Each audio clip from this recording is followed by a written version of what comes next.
Bran, the first breath of fall.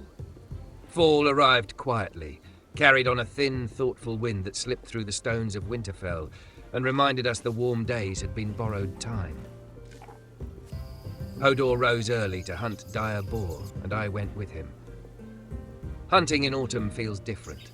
The woods listen more closely, and the air tastes like the beginning of long stories. When we returned, Gilly and Rhys turned the meat into a thick stew that filled the keep with a smell warm enough to chase the chill from the walls. It tasted exactly the way fall should.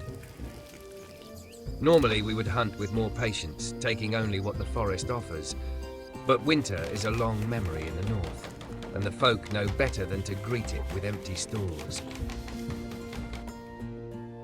The Tarly household.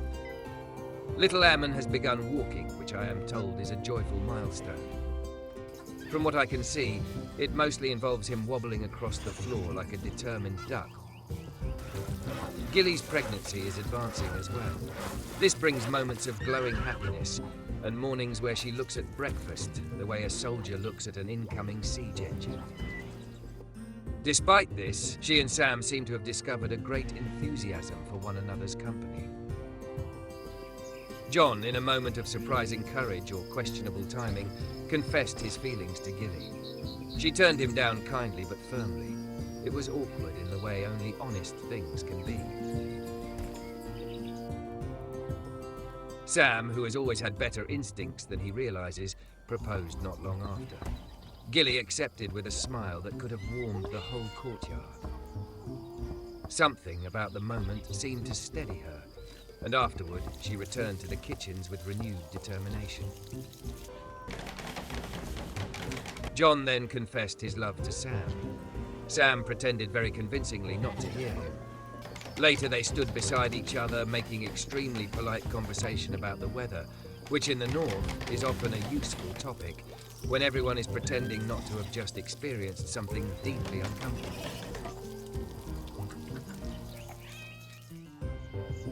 The new Godswood. On a moss-covered patch of stone near the keep, we began shaping the beginnings of a small Godswood. The old weirwoods that once watched Winterfell are long gone, but the north remembers them. Sam built the heart of it. With careful hands, he bent iron into the shape of a slender tree, its branches spreading wide like frozen roots reaching for the sky. But when the wind moves through it, the metal whispers softly. It's a peaceful place, a quiet place, the sort of place where a person can sit with their thoughts and let the world slow down a little. If you sit there long enough, you almost feel as though the old gods are listening. And someday, when the soil is ready and the seasons are kind, a true weirwood may grow there again. Fire in the storm. The lightning came fast and without much warning, clawing across the sky like something alive. One moment the night was quiet. The next, the hills around Winterfell were burning.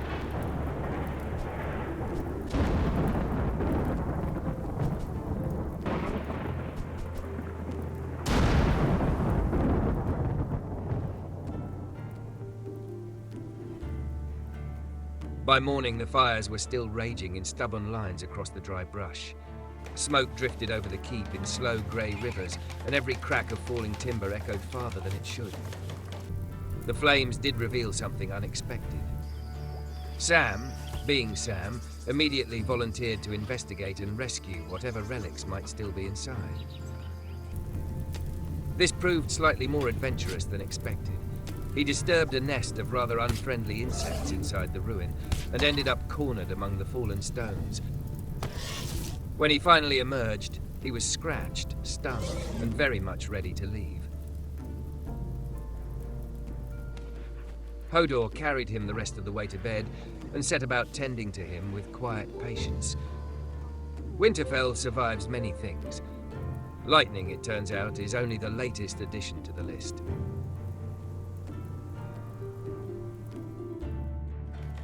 Raising the log wall. After the quiet work of the Godswood, we turned our attention to something more immediate. A proper wall. Winterfell has stood for centuries, but the outer ground still lay open to wandering beasts and worse. So we began raising a ring of sharpened logs, driven deep into the soil and set close together, tall enough to give the keep a first line of teeth again. Sam, Hodor and I handled much of the early work setting the posts. It is slow, stubborn labor. The wall isn't only meant to keep danger out. Once it stands, the courtyard will belong to us again. Aemon will be able to wander under watchful eyes. Old Nan can sit in the sun without glancing over her shoulder every few minutes. Even the livestock and the smaller folk of Winterfell will have room to breathe. The wall is still rough, still unfinished, but already it makes the keep feel a little more like a home. Complications of the heart. Winterfell has grown lively again. With liveliness comes complications. Jon and Sam eventually stopped pretending not to understand one another. They slipped away to Sam and Gilly's would-be marital bed, believing themselves discreet. They were not. The sounds carried quite clearly through the keep. Gilly took the news in her own way. She returned to the kitchens and began butchering with a level of enthusiasm that suggested several complicated emotions were being processed all at once. Some truths, once revealed, leave very little room for repair.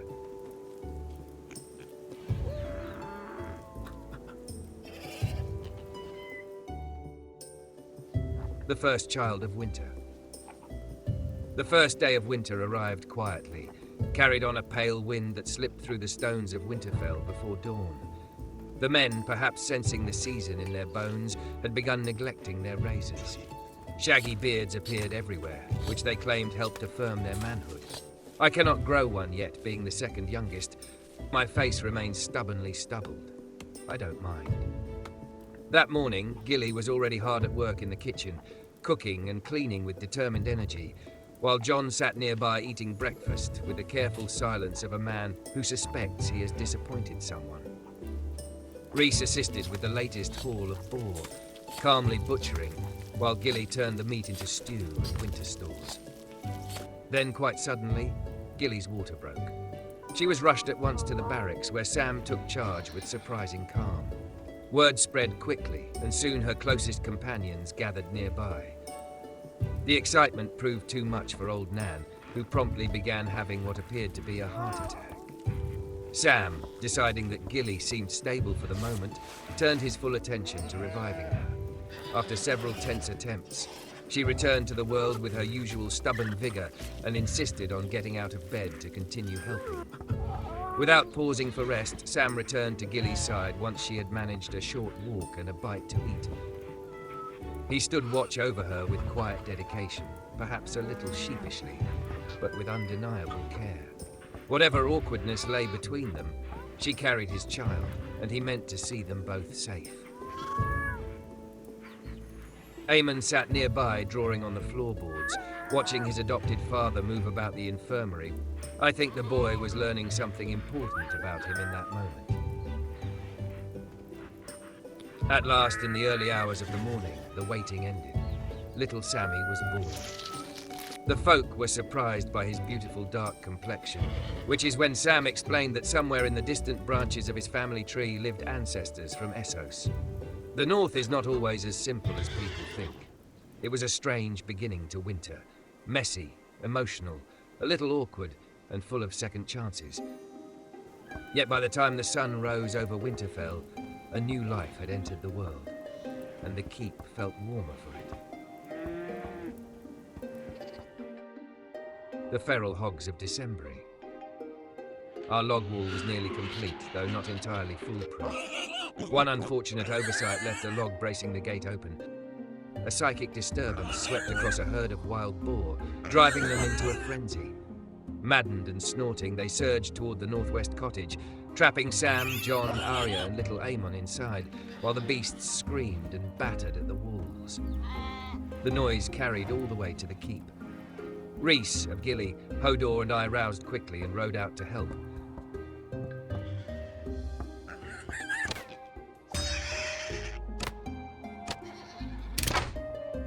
We drew the raging herd away from the cottage long enough for those inside to burst out and join the fight. Steel flashed, hooves thundered, and the courtyard filled with chaos until the last of the hogs fell.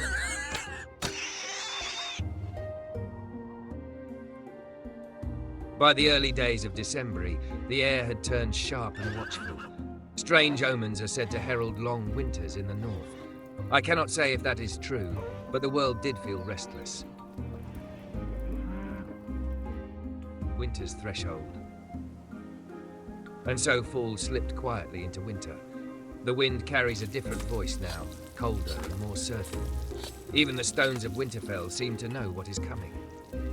This may be the harshest winter the North has seen in many years, and I would be lying if I said the thought does not weigh on me.